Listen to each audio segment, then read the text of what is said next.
Leiamos, portanto, a Bíblia Sagrada.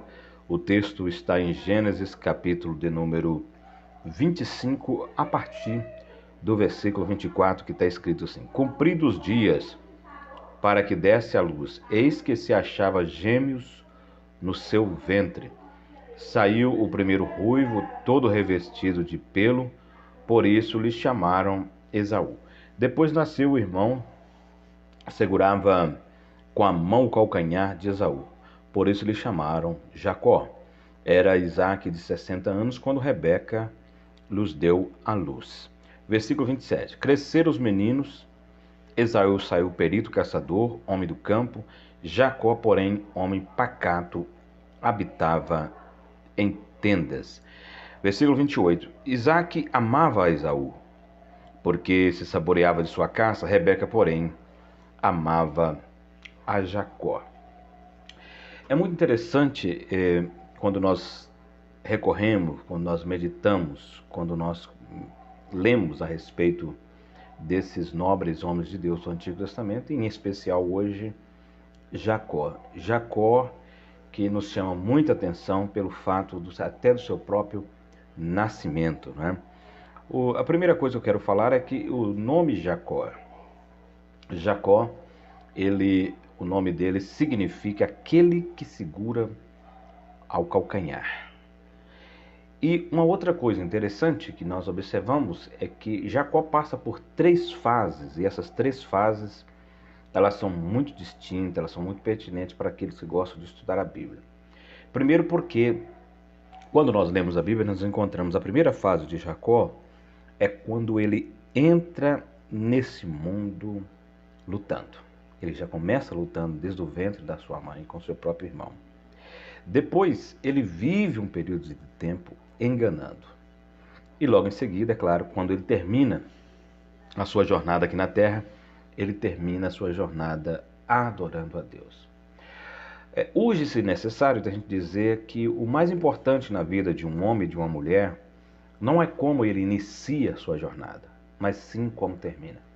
Eu quero já fazer uma observação, abrindo um parêntese, para nós falarmos um pouco, referente a tantas coisas que a gente fica observando e vendo nos dias atuais, que me chamam muita atenção, é que nobres homens de Deus foram chamados para o sagrado ministério e estavam exercendo com muito afinco, estavam exercendo o ministério assim com muito entusiasmo, com muita motivação, e de repente nós começamos a observar que essas pessoas começam a deixar com que algumas arestas começam a crescer, não somente aresta, mas outras coisas também que impedem o avanço, a motivação, o crescimento desses líderes no campo, na obra de Deus, no trabalho, no avanço da obra do Senhor.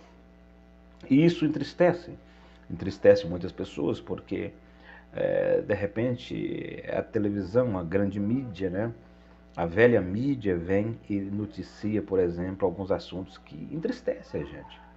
Porque o que nós queremos ver é o avanço no campo missionário, o que nós queremos ver é o avanço da obra de Deus, o que nós queremos ver, por exemplo, são essas pessoas produzindo mais frutos, E às vezes a gente fica pensando, por que não deram continuidade ao seu ministério, Por que venderam ou entregaram o direito de primogenitura se pudessem esforçar um pouco mais? Por que não esforçou um pouco mais para levar adiante aquilo que Deus determinou, aquilo que Deus colocou dentro do seu coração, aquilo que foi planejado para esse homem? Eu estou falando do homem porque eu sei que efetivamente as mulheres sempre estão ao lado desses homens.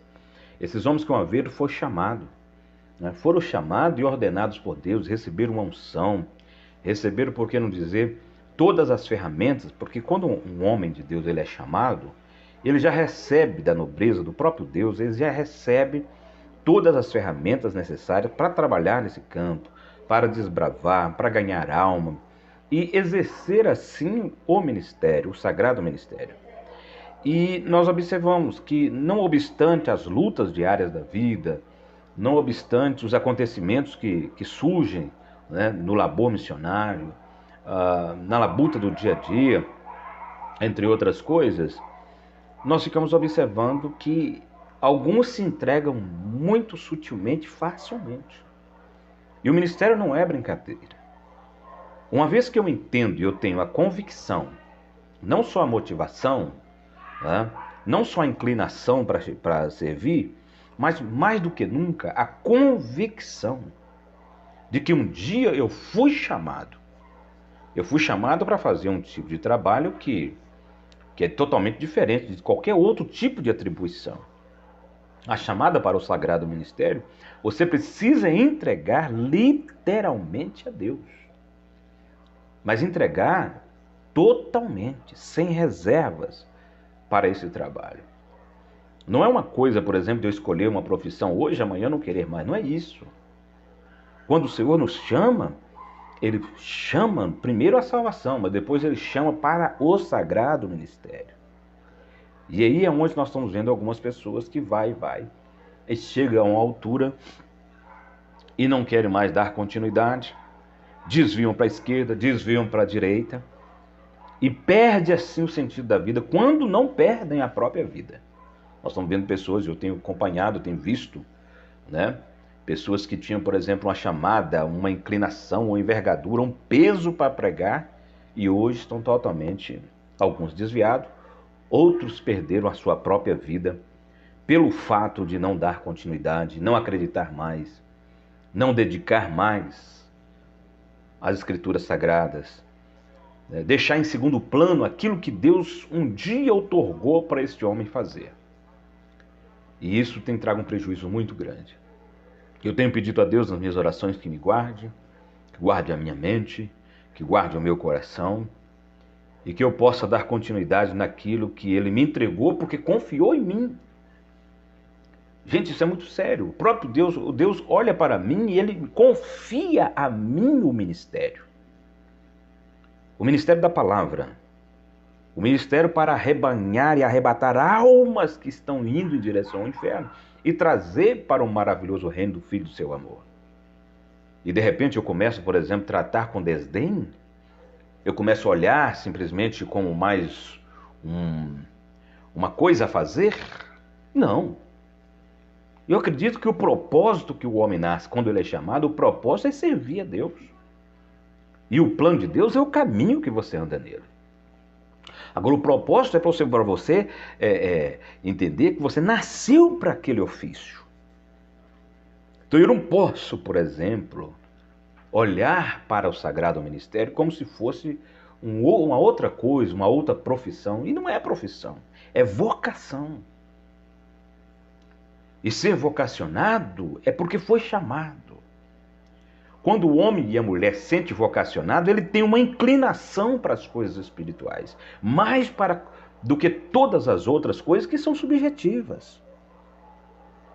Nós estamos vivendo uma época que as pessoas não sabem mais, por não ter direção, não sabem mais o que significa o ministério que o Senhor entrega para algumas pessoas, que não são todas, algumas se inoculam, algumas entram sem ser chamado. Eu estou falando dos chamados. Se você foi chamado para a obra de Deus, se você foi chamado para o sagrado ministério, dedique. Quanto vale, por exemplo, um soldado ou um exército que não tem dedicação? Tem que ter dedicação. Precisa de ter um mergulho nas Sagradas Escrituras. Mas não é só dedicação. Precisa pedir a Deus inspiração. E inspiração não é só para as pessoas que vão nos ouvir, é inspiração para nós que vamos falar, mas inspiração também para quando nós vamos ler a Bíblia Sagrada. Mas mais do que isso, nós precisamos pedir a Deus também iluminação. O obreiro precisa de ter pelo menos essas três coisas que são relativamente muito nobre de um homem de Deus, que é, primeiro, inspiração. E repito, inspiração para falar, mas inspiração também, pedir a Deus que dê inspiração ao povo para nos ouvir. Porque hoje, por pessoas estar falando tanta bobagem e alguns pregando literalmente sem a Bíblia, quando alguém vai pregar a palavra de Deus hoje, a Bíblia Sagrada, alguns começam a refutar. Por quê? Porque tem alguns aventureiros que estão por aí, esse que aparece do nada, não sei lá de onde que vem, só Deus sabe, inoculam no meio do sagrado ministério e começam a pregar sem a Bíblia, sem conceito, não foram chamados para falar. E por isso há muitos escândalos. Por isso, às vezes a gente levanta e de repente nós tomamos uma flechada no coração, na alma. Porque alguém perdeu a vocação. No linear da história, quando poderia romper um pouco mais, o seu nome aparece nas mídias. E a gente fica assim, meu Deus, será isso verdade? Porque é muito sério, então nós precisamos vigiar. A oração precisa fazer parte do currículo de um homem de Deus, mas a vigilância, ser simples como as pombas, mas prudente como a serpente. E hoje eu abro essa live para falar um pouco sobre esse assunto. Precisamos tomar cuidado. Precisamos vigiar. Precisamos estar atento. O homem de Deus precisa estar atento, porque os laços são muitos. O inimigo que não come, que não dorme, que não cansa, ele está à espreita, ele está sempre esperando uma oportunidade. E é nesse momento que eu e você, nós precisamos estar vigilantes. Eu sempre digo o seguinte, um homem de Deus não pode, antes de sair de sua casa, ele não pode primeiro, antes, sair do seu lar sem falar com Deus, sem mostrar o seu rosto para Deus, sem pedir uma cobertura espiritual. Nós estamos em guerra. Nós estamos em batalha ferrenha. Coisa não é brincadeira. O inimigo não cansa. Ele fica alimentando, porque ele sabe muito bem que quando nós fraquejarmos, ele vem com as suas investidas para tentar tirar aquilo que Deus nos deu, que é mais precioso do que o ouro, do que a prata. Eu fico observando até quando, gente, nós não podemos ficar brincando com isso, com as coisas sagradas. Brinque com qualquer coisa, mas com as coisas sagradas não. Outros estão, na verdade, deixando o caminho reto da justiça do Senhor, do ministério, e procurando fazer outras coisas, como se aquilo fosse tapar o buraco negro que já está já é existente dentro do seu ser, pelo fato de uma escolha errônea. Cuidado com as escolhas. Nós precisamos ser mais assertivos. Quando eu olho para esse texto, que agora eu começo a entrar nele, e eu fico lendo Gênesis, capítulo de número 25, a partir do versículo 24, eu fiquei olhando que quem tinha direito a esta promessa era Esaú.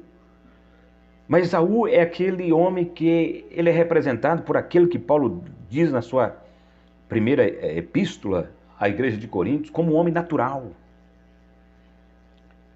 E o homem natural, ele anda de costas para Deus.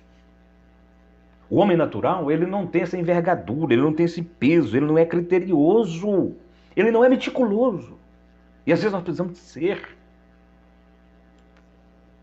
E quando eu falo de estarmos atentos e vigilantes, eu estou falando dos 5 sentidos do corpo, os 5 sentidos naturais, que nós temos que estar muito vigilantes com ele. Primeiro no ouvir, mas também no ver, mas também no falar, mas também no olfato, enfim, em todos os sentidos. Se os 5 sentidos naturais do nosso corpo forem também consagrados ao Senhor, porque se tivesse acontecido isso com Eva, ela não tinha comido do fruto proibido e nem tinha dado para o seu esposo. Se você consagra plenamente, eu te asseguro, te assevero, digo, que você, que eu, que todos nós, se consagrarmos, se entregarmos literalmente, sem reservas para Deus, o Senhor aumentará sobre nós um peso de glória, uma unção, que não vamos precisar fazer nenhum tipo de força quando estamos pregando, porque o Espírito de Deus tomará através do seu burburinho, aquele ambiente, mas é preciso, é necessário que nós estejamos de cônscio disso que nós estamos falando. Esaú, ele trata com desdém a primogenitura. Eu anoito de primogenitura. A primogenitura ela tinha 3 elementos. O primeiro era o estabelecimento de um sacerdócio arônico. O cabeça da família exercia direitos sacerdotais. E você que gosta de estudar, estude isso sobre os direitos sacerdotais. Segundo, a família de Abraão tinha a promessa edênica de esmagar a cabeça da serpente, conforme está profetizado em Gênesis capítulo 3, versículo 15. Terceiro, Esaú, como primogênito, estava na linha direta da bênção, conforme Gênesis capítulo 12 e versículo 3. E perdeu tudo isso. E desprezou isto. O desprezo de Esaú nos consterna a olhar para a Bíblia e ficar pensando: o que aconteceu na mente desse homem, no coração assim, que foi tão aviltado a ponto de deixar tudo isso para lá, desprezar?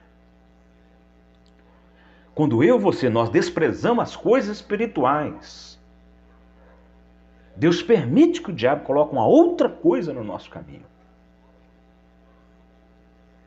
Quando você desprezamos aquilo que é de primeiríssima qualidade, que é de Deus, que é para aquele ofício, que é para aquele negócio que o Senhor nos chamou, e eu começo a cobiçar outras coisas e coloco em desdém e desprezo aquilo que o Senhor me chamou para fazer, deixando em segundo plano, Deus, na sua vontade permissiva, permite outras coisas a virem de encontro com a minha jornada, com o meu viver. Eu tenho visto isso nesse período de tempo que Deus tem me feito viver no ministério. E Ele tem me feito ver para me aprender com os erros dessas pessoas e pedir misericórdia em tempo oportuno para que isso não suceda comigo. Porque eu tenho visto não somente uma pessoa perecer, eu tenho visto por causa do desprezo que essa pessoa despreza, esse direito outorgado desde o Antigo Testamento, que passou a todos, e Jesus veio, retificou tudo isso através do seu sangue na cruz do Calvário, nós recebemos esta unção, essa autoridade, essa capacidade de falar a verdade de Deus, porque fomos chamados, escolhidos para isso. E aí alguns começam a desprezar esse dom, desprezam esse talento espiritual. E por essa razão muitos têm sucumbido, perecido. Outros, nós temos visto histórias terríveis de perder quase que toda uma família. Às vezes a própria família é destruída pelo fato da pessoa deixar em segundo plano aquilo que Deus efetivamente chamou para fazer em primeiro plano. Buscai primeiro o reino de Deus e a sua justiça. E as outras coisas, as demais coisas vos serão acrescentadas. Mas quando o meu coração começa a ficar glutônico e eu começo a querer somente as coisas efêmeras e fúteis desta vida e supérfluas, e Deus já conhecendo o meu coração muito mais do que Satanás, mas o diabo conhece por causa das intenções, por causa das ações minhas, aí ele coloca no caminho. A Bíblia diz que Deus abandonou a própria sorte Ezequias para testar o seu coração. Isso está no livro de Crônicas. Que Deus nos guarde, que Ele nunca nos abandone. Mas chegou um momento que falou assim: eu tenho que provar o coração desse homem para me ver qual é a intenção dele. E eu te pergunto, o que te motiva a servir a Deus? O dinheiro? A casa? Os seus bens aqui da terra? Onde a traça o ferrugem consome, corrói? Ou aquela cidade que não foi projetada por nenhum arquiteto humanamente falando. E nós temos a consciência não só por ler, mas para ouvir tantos mestres, mas também ler a palavra de Deus e descobrir lendo, investigando.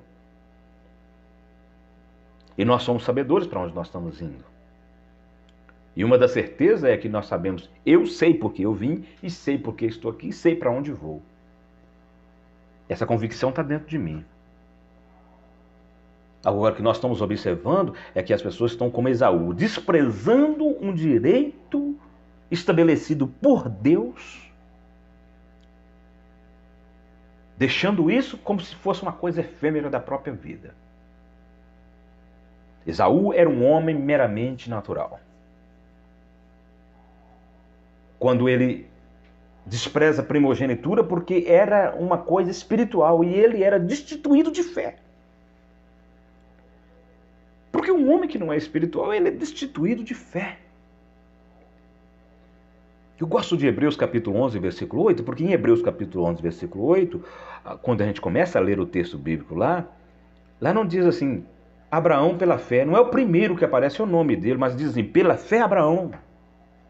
Ou seja, um homem espiritual que apresenta nele primeiro o que representa, o que aparece em um homem. Não é difícil descobrir quem é espiritual, porque o que aparece primeiro nesse homem é a fé. Porque é a fé que nos motiva a continuar. É a fé que nos motiva a seguir. É a fé que nos motiva a crer que o amanhã será melhor do que o hoje. É a fé espiritual, sobrenatural, que faz com que eu possa enxergar o invisível, crer nas coisas incríveis de Deus. Porque sem essa fé nós não conseguimos sair de lugar nenhum. E se chegamos onde chegamos, porque Deus nos dotou dessa fé tamanha, capaz, suficientemente capaz, de fazer eu enxergar além das fronteiras e entender que o futuro que me espera e que Deus reservou para mim tem coisas grandiosas. Agora, se eu perder essa fé e ficar olhando simplesmente para os meus pés ou para as coisas circunstanciais da vida, quando um homem começa a olhar para as coisas circunstanciais da vida, ele está destituído de fé. Porque não é possível. Eu não estou dizendo que você não tem que ter alguma coisa, não, pelo amor de Deus. Eu não sou nem formalista e nem fanático. Eu estou falando é quando a pessoa despreza o melhor de Deus por causa das coisas efêmeras da vida, esse homem e essa mulher estão destituídos de fé. Eles não têm fé mais para avançar, para continuar. Eles não têm fé mais para enxergar além do impossível. Porque eu já fui provado bastante, porque quando tudo está contra, eu entro em oração e Deus entra com a ação. Eu sei em quem eu tenho crido.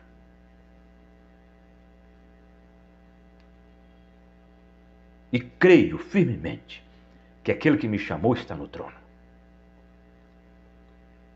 E não importa as coisas que advêm, que sobrevêm, não, eu não importo com isso. Estou pronto. Eu estou maduro o bastante, eu tenho maturidade o bastante para entender que quem manda na minha vida, na minha casa, na minha família, nos meus ideais, nos meus sonhos, nos meus projetos e aquilo que Ele me faz, por exemplo, prescrutar, mas também realizar, é o próprio Deus. É o próprio Senhor e Salvador Jesus Cristo. Que o seu sangue nos cubra nessa hora final para entendermos o propósito dele para com a nossa vida. Que o sangue de Jesus cubra a nossa casa, a nossa família, a nossa geração, porque do jeito que a gente vê as coisas vão de mal a pior, porque alguns estão tratando com desprezo a bênção de Deus, as promessas de Deus, que são muitas e não dá para falar hoje sobre as promessas. Mas Deus lhe fez promessa, eu quero acreditar que Deus fez promessa para você. E existe tanto promessa individual quanto no coletivo. Existe tanto no coletivo quanto genérica. Mas existe promessa, mas existe decretos de Deus. E cuidado, porque os decretos de Deus, às vezes, pode ser que Deus está dando oportunidade mais de uma vez, mas nem todos na Bíblia tiveram. Alguns, com raríssima exceção, tiveram, porque Deus decretou. Jonas, Deus decretou, você vai vir no ventre do peixe, mas nem todos foram decreto. Às vezes foram oportunidades. Então aproveitamos as nossas oportunidades, a oportunidade de orar, a oportunidade de adorar, a oportunidade de buscar. Lembrando que o Deus que cuida dos pássaros não te deixará passar fome. O Deus que cuida dos céus e da terra não deixará a tua descendência mendigar o pão. Davi diz, fui moço e hoje sou velho. Eu nunca vi um justo desamparado e nem a sua descendência mendigar o pão. Se você tem fé, Deus ainda trabalha com os corvos. Se não tiver corvo, tem viúva. Se não tiver corvo e nem viúva, tem anjo ainda a trabalhar. Mas eu preciso crer que quem sustém a nossa vida é Deus. Deus usa quem Ele quiser. E Ele pode usar quem Ele quiser. Agora eu preciso entender que na hierarquia do universo é primeiro Deus, depois Jesus, que é o cabeça da igreja, depois é que é os anjos, depois vem o homem, depois vem a mulher e depois que vem os animais. Existe uma hierarquia. Deus é superior. Deus está acima. Eu preciso crer nisso, confiar, aceitar a delegação de Deus sobre a minha vida e não desviar da rota. Não te desvie, nem para a esquerda e nem para a direita. Fica firme no propósito. Está doendo? Vai orar. Está difícil? Vai clamar a Deus. Se a situação está sem saída, é momento de entrar para o quarto, fechar a porta e falar com Deus. E suplicar de Deus. Agora te asseguro, se Ele cuidou até agora, eu não te deixarei e nem te desampararei. Deus abençoe sua vida. Eu quero orar por você. Quero pedir a Deus que te guarde nessa caminhada e que você não ande sozinho. Que você não ande sozinha. Não ande de costas para Deus.